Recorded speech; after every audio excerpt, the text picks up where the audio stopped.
مریم راولپنڈی کی رہائشی تھی، خوبصورت اور خوبرو، پڑھی لکھی اور باشعور۔ یہی وجہ تھی کہ اسے دیکھتے ہی لڑکے کی ماں نے ہاں کہہ دی تھی۔ مریم کی شادی 8-9 سال پہلے ہوئی۔ شادی کے پہلے 6 مہینے میں ہی اس کا پاؤں بھاری ہو گیا۔ ساس سسر نندے بھابیاں سبھی نے مبارکباد دی اور لڑکا ہوگا کہنا شروع کر دیا۔ ڈلیوری کا وقت قریب آیا تو شوہر کے ساتھ ساتھ سسرال کے تقریباً سبھی لوگ مریم کو ہسپتال لے کر گئے۔ ڈلیوری نارمل ہوئی اور ڈاکٹروں نے بیٹی کی پیدائش کی خوشخبری سنائی۔ یہ سن کر مریم کی ساس کا منہ بن گیا، جبکہ دیگر افراد اپنے جذبات چھپانے میں کامیاب رہے۔ مریم 2 دن بعد گھر آئی تو معلوم ہوا کہ گھر کے حالات پہلے جیسے نہیں رہے۔ وہ ساس جو بلائیں لیتی تھی آج بے رخی سے بات کر رہی ہے۔ خیر اگلے ہی سال مریم دوبارہ امید سے ہو گئی۔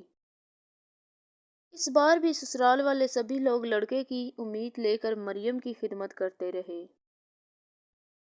خدا کا کرنا کہ اس بار بھی لڑکی ہوئی۔ اس بار ساس کے ساتھ ساتھ نندوں نے بھی مایوسی کا اظہار کیا اور مریم بے بسی کی تصویر بنی ان کے رویے دیکھتی رہی۔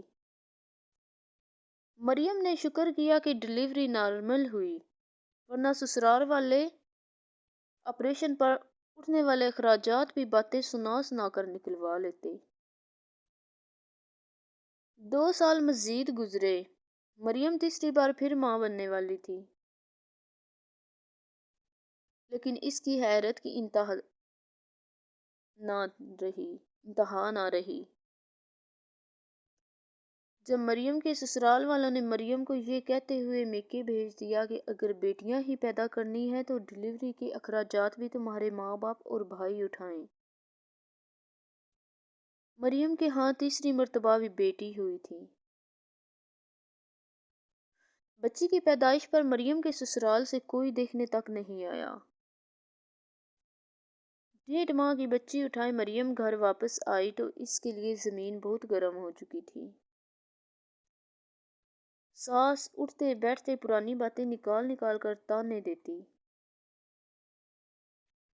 کبھی مریم کی بارات کے کھانے کو خراب کہا جاتا، کبھی مریم کے جہیز پر تنقید کی جاتی، گھر کے ہر کام میں کیڑے نکالے جاتے۔ اس کے پکائے ہوئے کھانے بھی اب برے لگنے لگے تھے۔ مریم صابر شاکر بچی تھی، چپ چاپ سب کچھ سنتی، مزید محنت اور خدمت کر کے ساس سسر کا دل جیتنا چاہتی۔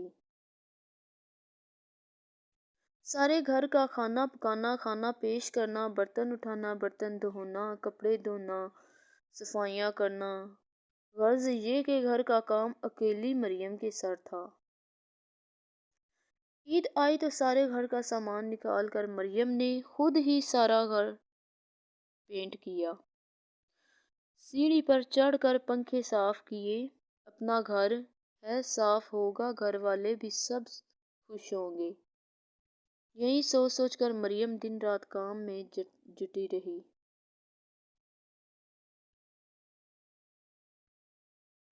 روزانہ ساس کے سر میں تیل کی مالش کرنا اور سسر کے پیر دبانا مریم کی ذمہ داری تھی۔ اتنا سب کچھ کرنے کے باوجود اولاد نرینہ اور خاندان کے وارث کا مطالبہ بدستور جاری تھا۔ مریم کی بڑی پہلی بیٹی 5 سال، دوسری 3 سال اور تیسری 1.5 سال کی ہو گئی تھی۔ مریم کی بیٹیاں بھی مریم کی طرح خوبصورت اور معصوم تھیں، لیکن اس گھر میں اب ان کی کوئی وقت نہیں تھی۔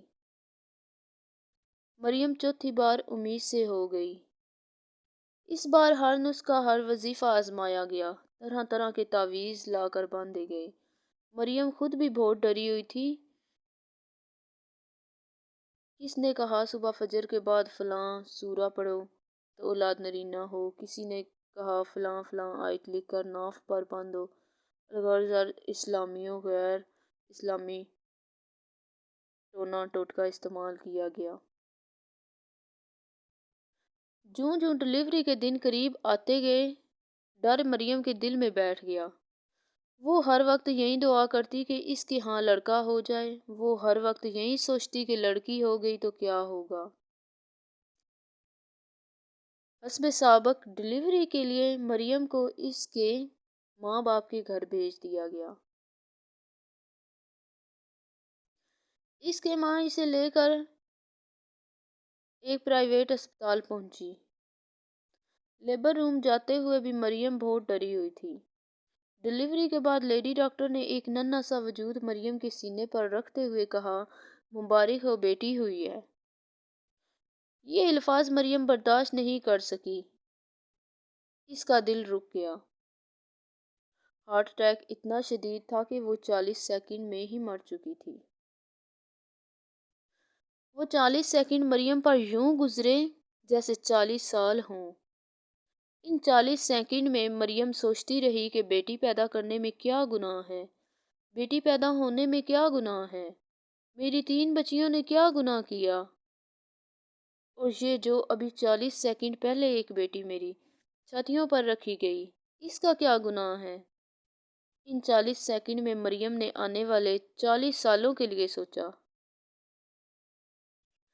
بن ماں کی 4 بچیاں کون سنبھالے گا، اور یہ بچی جس کی عمر ابھی 40 سیکنڈ ہے، یہ بھی اگلے 40 سال اسی ظلم کی چکی میں پسے گی۔ ڈاکٹروں نے مریم کی لاش اور بچی مریم کی بوڑھی ماں کے حوالے کر دی۔ سب کہتے تھے مریم کو دل کا دورہ پڑا ہے، لیکن میں کہتا ہوں کہ وہ ہارٹ اٹیک نہیں، مرڈر تھا، ایک کولڈ بلڈ مرڈر۔